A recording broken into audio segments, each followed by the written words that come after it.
somewhere covering a holiday basketball tournament. Oh, what life was like prior to COVID. So now we're just getting up at 4 a.m. Together. Gotta love that. Aw, see, that's nice. Gotta love you. that. We're blessed. We're describing NFL teams using a Thanksgiving dish. If you want to do that, give us a call on the Dr. Pepper call-in line, 888-SAY-ESPN, 888-729-3776.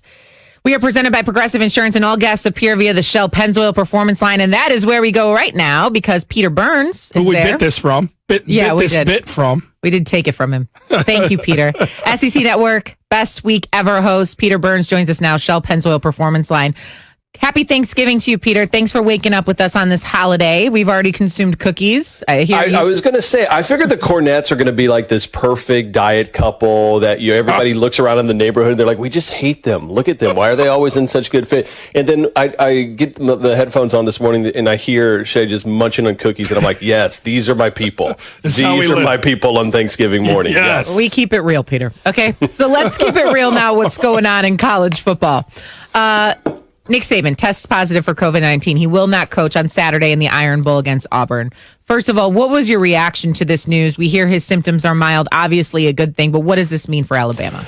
Yeah, I mean, it just means that they're going to have to do what they thought they were going to have to do for the Georgia game, right? Remember, a couple days prior to the Georgia game, Saban gets a positive test, and everybody freaks out, and all right, what's going to happen? And now, remember, at that point, Georgia, we didn't know how inept their offense was at the time, so we thought, hey, that's going to be great defense versus great offense. What's going to happen? And sure enough, he ends up finding out that it ended up being a false positive. So for this, you knew when they did the PCR test, it was done. He was not going to be coaching in the Iron Bowl. The players could wrap their head around it.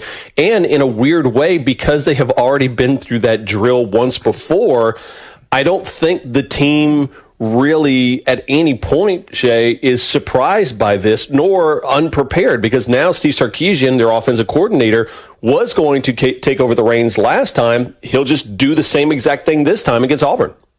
So, Peter, do you think in any way this will, you kind of laid it out where it seems like it'll be a seamless transition here from one coach to another, but is there any way you see a negative impact from not having your guy, the face of the program, in Nick Saban, physically on the sidelines in such a storied rivalry matchup? Jordan, absolutely, especially because it is the Iron Bowl, right? Like if this was any other game, but the Iron Bowl, weird things happen, right? These rivalry games around Thanksgiving, always something crazy can happen. And here's where it matters. It's not the first scripted play. It's not the series. And it's not really necessarily the end of the game. What it is the halftime adjustments. Because at some point, if Gus Malzahn, who traditionally coaches incredible when his back is up against the wall and he's on the quote-unquote proverbial hot seat, if they catch fire like they have done before, they did last year, and all of a sudden you go into halftime, traditionally you look at Saban as the general telling all his commanders, hey, you go handle this, you go handle this, we need to make an adjustment here. And now, not that Steve Sarkisian can do it, but those players see someone else at the head of that table. Right. And I think that's a different vibe, and it's about being able to make adjustments. Now, with that being said, I think Auburn's run defense is absolutely atrocious right now. And Tennessee actually showed that last week. So I think it could be a situation where there's not many adjustments need to be made from 31-7 at halftime. But if it is a close game, that's where it'll be a difference. Okay, you said weird things happen in the Iron Bowl. I will forever hear, Auburn's going to win the football game. Football game. It's going to win the football game. Football game. My whole entire life. I'm going to go negative here, and I hate to do that on a holiday, but I'm just going to do it. By the way, we're talking to Peter Burns right now of SEC Network on the Shell Pennzoil Performance Line. If for some reason... I thought real quick you were going to go negative and then introduce me again. You're I'm going to go negative. We're bringing Peter back for another question, so thank you. He's still sticking around, Shay. Yeah. Peter Burns. That was an awful transition. You're right. That was my bad. I'm going to go negative here now. Here I am. So let's just say Alabama loses this game. They're upset by Auburn.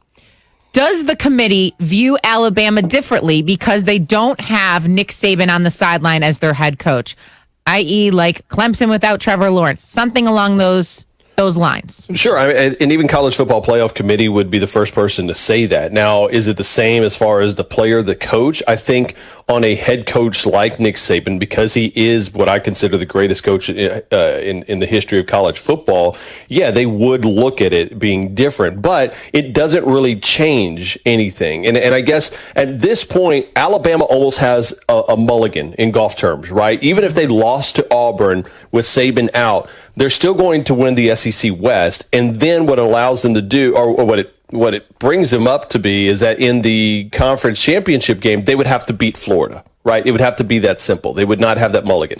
But if Alabama wins this game, they're still in a situation, frankly, to me, that if they run the table and play in the SEC championship game, as long as they wouldn't get blown out by Florida, they're in the college football playoff. Okay.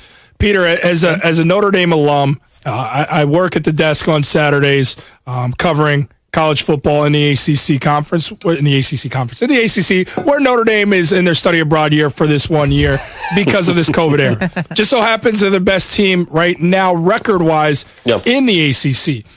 I'm always curious to get the take of somebody, most especially in the SEC, how they feel about a team like Notre Dame, because how Notre Dame has shown in those big-time games when they've gotten to the college football playoff, when they met Alabama in the BCS championship game and lost handily in 2012 to Bama.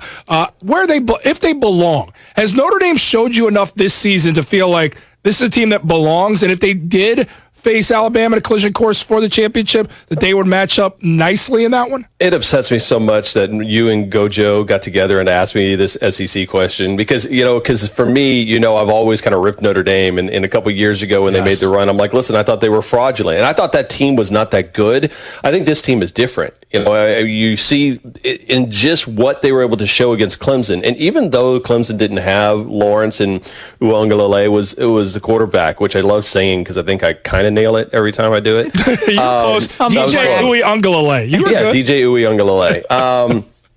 I think there was enough there to think absolutely that this team could compete. And here's the deal. I'm hoping that, listen, at some point you looked at Shane and you're like, all right, I'm putting a ring on it. We're getting married, right? And you locked it down. It was awesome. Or actually vice versa too for you guys, right? You looked at each other and you had to make that marriage work. At the same time, I think that's what Notre Dame and ACC should do. I would love to see that because at this point, who the hell else is going to give Clemson a run for their money? Like Notre Dame went out there at home, punched him in the mouth and said, listen, we're going to come in here, steal your girlfriend, and you need to hold our trophy. And now I love that mentality out of Brian Kelly and the Irish, and I hope we see more of it. Yeah, fair enough. Okay, let's switch gears a little here.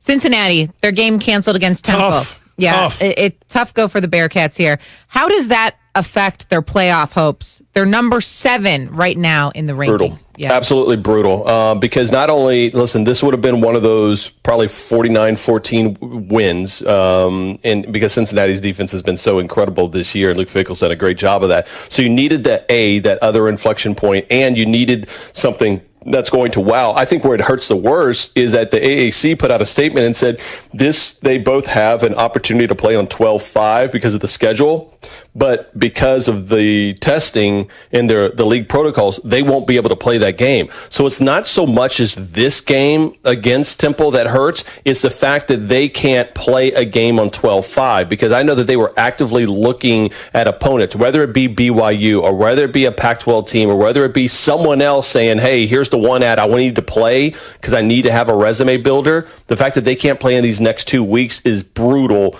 because they might have still been on the outside looking in, but now this absolutely hamstrings them, and it stinks. And it's a reason why we should be having 8 teams in the college football playoff, not 4. And I never thought I'd say that in my life. Like everything's weird in 2020. I'm with you. Let's get this straight. Peter Burns has celebrated Notre Dame here, and he's clamored for an 18 playoff. Peter, I don't even know if we're talking to you anymore. The body snatchers must have got you, but we're enjoying this conversation. Speaking of snatching, we snatched an idea from you because it was a brilliant one. Shay mentioned it as we brought you in here, talking about likening our favorite teams or just teams we cover in the NFL or in college football to their favorite Thanksgiving dish. Yeah. Because it's your idea, it feels prudent to give you the last say in this interview here.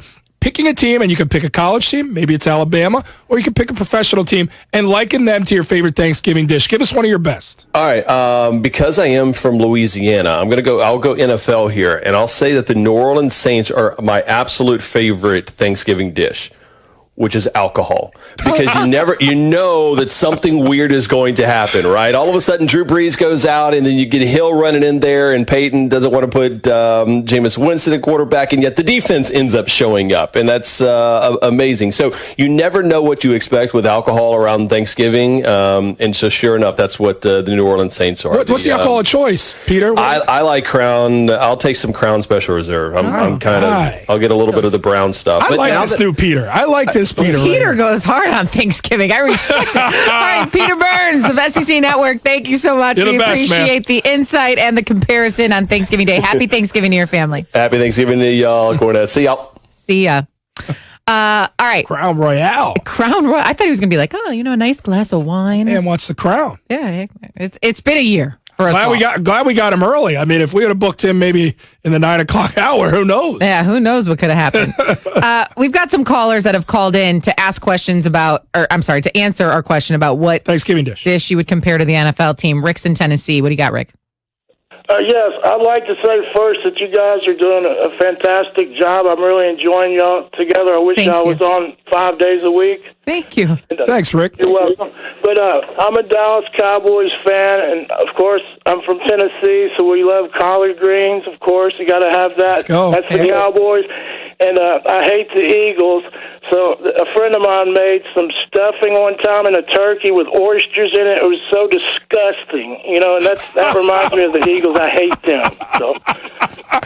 Rick, you started so kind and nice. So and then he went in on the Eagles. Hey, Rick, I love it. Hey, you had me. Hey, I wouldn't be down with oysters in my stuff. He had me at the compliment. Once you sing our praises, you can go any different direction you want to go. Oysters are nasty unless you're feeling ooh la la. Oh, okay. And it's 7:30, folks. That's what happens. Oysters. Things have really turned the corner. I think our first date involved oysters, no? No, sweets. I don't think our first date involved oysters at all. Then how did I get to the ooh la la?